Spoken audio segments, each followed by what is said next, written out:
Hello everyone, this is Professor He. Nice to see you again.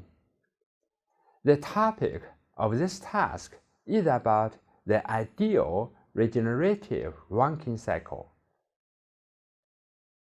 A careful examination of the TS diagram of the Rankine cycle redrawn in the figure reveals that heat is transferred to the working fluid during process 4 to 4' at a relatively lower temperature. This lowers the average heat addition temperature and thus the cycle efficiency. To remedy this shortcoming, we look for ways to raise the temperature of the liquid leaving the pump before it enters the boiler. One such possibility is to transfer heat to the feed water from the expanding steam in a counterflow heat exchanger built into the turbine, that is, to use regeneration. This solution is also impractical because it is difficult to design such a heat exchanger and because it would increase the moisture content of the steam at the final stages of the turbine. A practical regeneration process in steam power plants is accomplished by extracting or bleeding steam from the turbine at various points.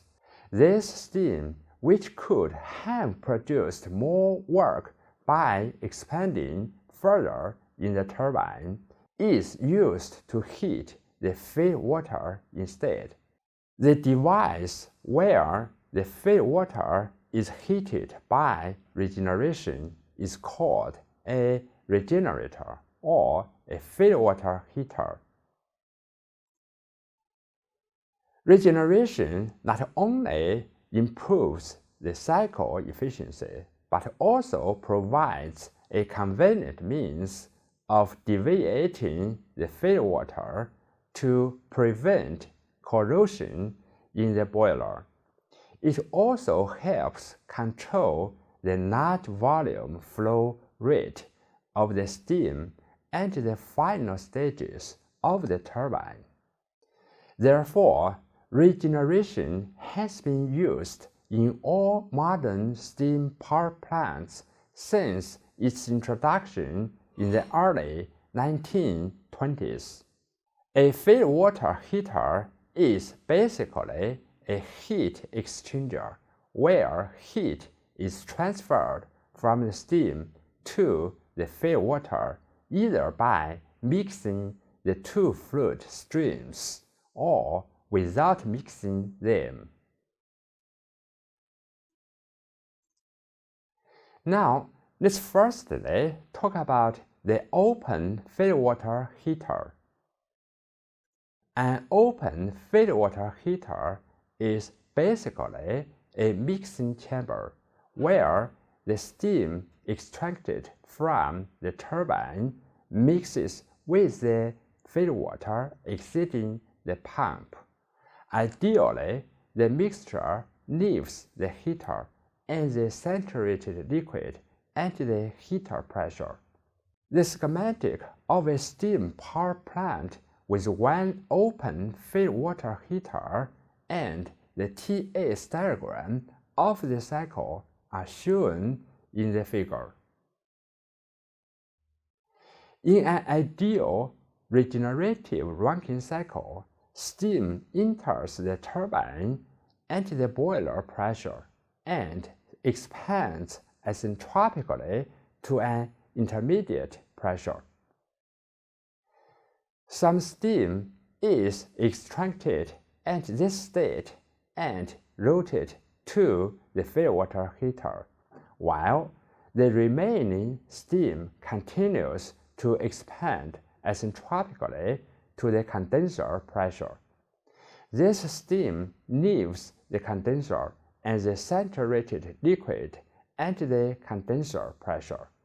The condensed water, which is also called the feed water, then enters an isentropic pump, where it is compressed to the feed water heater pressure and is routed to the feed water heater, where it mixes with the steam extracted from the turbine. The fraction of the steam extracted is such that the mixture leaves the heater and the saturated liquid at the heater pressure. A second pump raises the pressure of the water to the boiler pressure. The cycle is completed by heating the water in the boiler to the turbine inlet state. In the analysis of steam power plants, it is more convenient to work with quantities expressed per unit mass of the steam flowing through the boiler. For each 1 kilogram of steam leaving the boiler, alpha kilogram expands partially in the turbine and is extracted at state A. The remaining kilogram expands completely to the condenser pressure. Therefore, the mass flow rates are different in different components. This aspect of the regenerative Rankine cycle should be considered in the analysis of the cycle as well as in the interpretation of the errors on the TS diagram. In light of the figure, the heat and work interactions of a regenerative Rankine cycle with one feed water heater can be expressed per unit mass of steam flowing through the boiler as follows.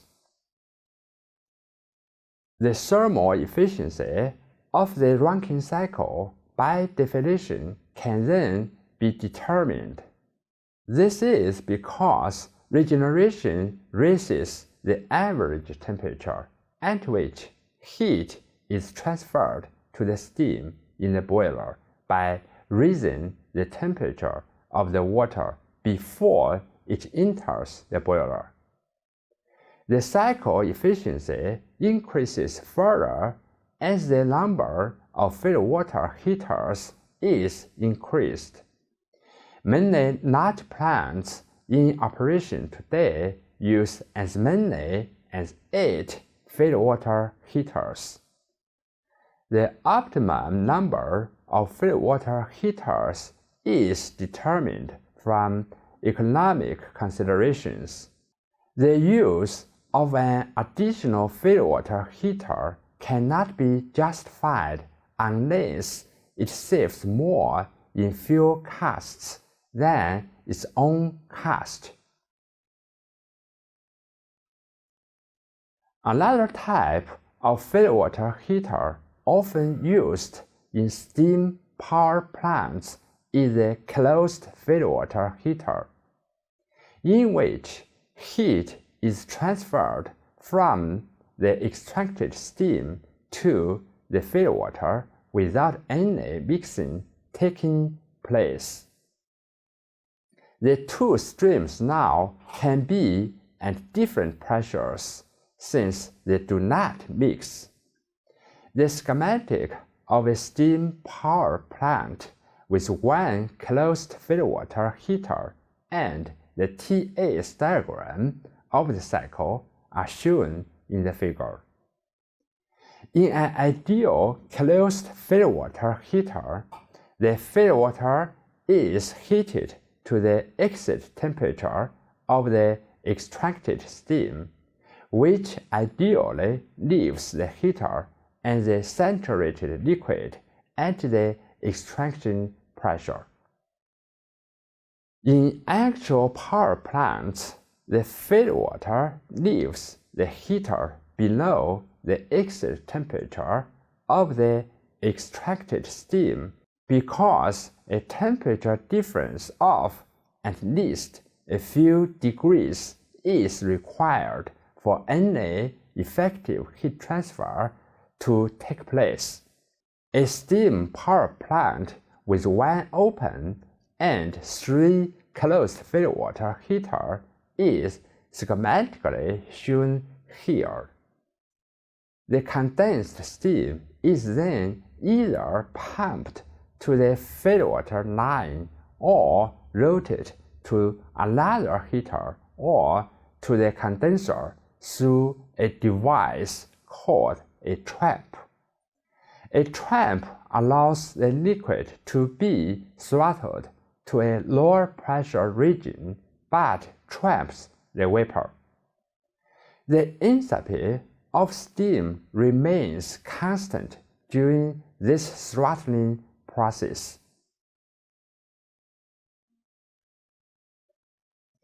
Open feedwater heaters are simple and inexpensive and have good heat transfer characteristics. They also bring the feedwater to the saturation state.